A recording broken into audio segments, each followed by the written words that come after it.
Donc, on va conclure ce symposium. Donc, on a tous tenu notre temps, donc on aura un peu de temps pour la discussion à la fin, ce qui est très bien. Et pour essayer de conclure, je vais essayer de répondre un peu point par point à tous les objectifs qu'on s'est fixés au début de ce travail. Alors, il y avait donc, pour une photographie résumée, 172 patients sur 9 centres, des patients principalement actifs, dont 50% avaient une activité non sédentaire, donc assez physique. Les patients étaient sous grade 1, grade 2. Le niveau, c'était L5-S1 sans surprise. Les patients étaient douloureux et invalidés, avec des EVA et des osastriques qui étaient perturbés, et des dos de type 3 et 4 principalement, là aussi sans surprise. Alors, le critère principal de jugement, c'était donc la fusion osseuse à 1 an sur le scanner, et en prenant en compte les Lenki 1 et 2. Donc, la chirurgie, pour résumer, permet d'obtenir un taux de fusion de 85% à 1 an, et il n'y a pas de différence retrouvée statistiquement entre les différentes techniques qui ont été employées.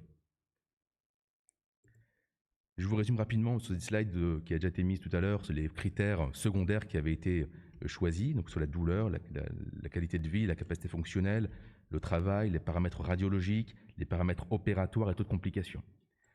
Concernant la douleur, donc on peut dire que la chirurgie améliore significativement la douleur lombaire et radiculaire à 3 et 12 mois. Les données à 2 et 3 ans étaient malheureusement pas interprétables du fait du suivi qui était un peu limité et de voir les données manquantes. Et on résume, donc on conclut sur 1 an. Le VA lombaire est significativement plus amélioré dans le groupe ALIF versus TELIF. C'est très significatif, pareil pour le VA radiculaire. Et il n'y a pas de différence, par contre, entre les sous-groupes, dans les ALIF percute ou open, et dans le groupe TELIF, pas de différence entre mini-invasif et open. Pour la qualité de vie, ce qu'on a pu voir dans les différents topos, c'est que la chirurgie améliore le SF12 à 3 et 12 mois de manière significative.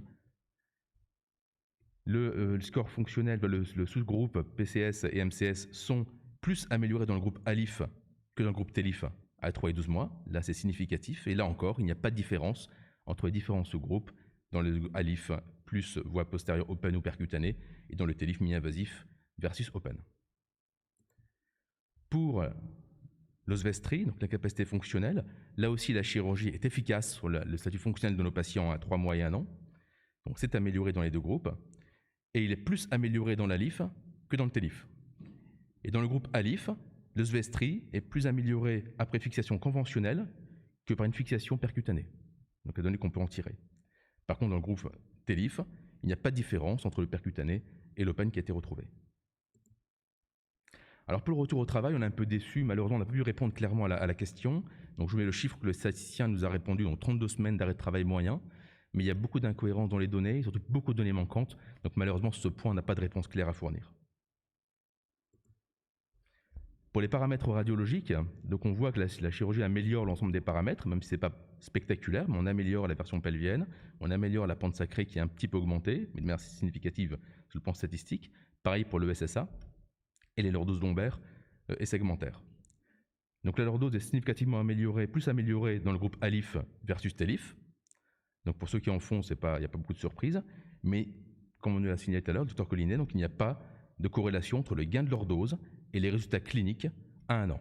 En tout cas, pas de manière nette, à part le VA radiculaire.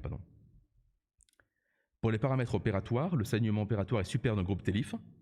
Il n'y a que 5 patients qui ont été transfusés sur l'ensemble de la série, sur 172 patients.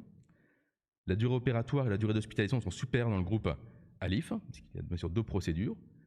Le taux de complications semble supérieur dans le groupe TELIF, là également en accord avec la littérature qui a été rappelée tout à l'heure. Et enfin, après ces critères qui ont été les critères secondaires, on a 2 slides supplémentaires, des petites réponses en plus sur la période de symposium. Sur la position assise, là on a vu que c'était des attitudes qui étaient très centre-dépendants. Donc on s'est rendu compte que pour ceux qui ne faisaient pas asseoir leurs patients, ce n'était pas forcément si justifié, parce que finalement, il n'y a pas plus de complications dans le groupe des patients qui ont une position assise autorisée, sans restriction. Et de manière paradoxale, le VA lombaire était plus amélioré à 1 an chez les patients qui avaient une position assise autorisée. Là aussi, à discuter. Et les données supplémentaires concernant la fusion, que nous a rappelé tout à l'heure Mourad, donc c'est que l'obtention de la fusion osseuse n'est pas influencée par l'amélioration des paramètres rachidiens, que ce soit la lordose segmentaire ou globale ou les paramètres d'équilibre. La fusion n'est pas influencée par la technique de greffe ou par la stratégie opératoire. Et l'obtention d'une fusion osseuse est significativement corrélée à une amélioration très nette des scores cliniques à 1 an.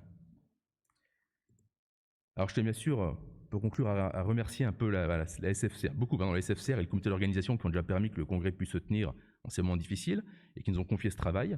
J'espère qu'on a répondu un peu à leurs attentes. Aux membres de la table ronde qui ont été très dynamiques et très efficaces dans le recueil de données et toujours très agréables. À Julien Bertillier du Polymère qui a assuré toute l'évaluation statistique, qui nous a fourni en temps les données pour cette table ronde. Et personnellement à Sultan Al-Salmi qui est un interne que j'ai eu le plaisir d'accueillir pendant 6 mois à la clinique et qui m'a énormément aidé dans le recueil des données parce qu'on sait que la recherche clinique ça prend du temps et sans lui j'aurais peut-être pas réussi. Merci beaucoup.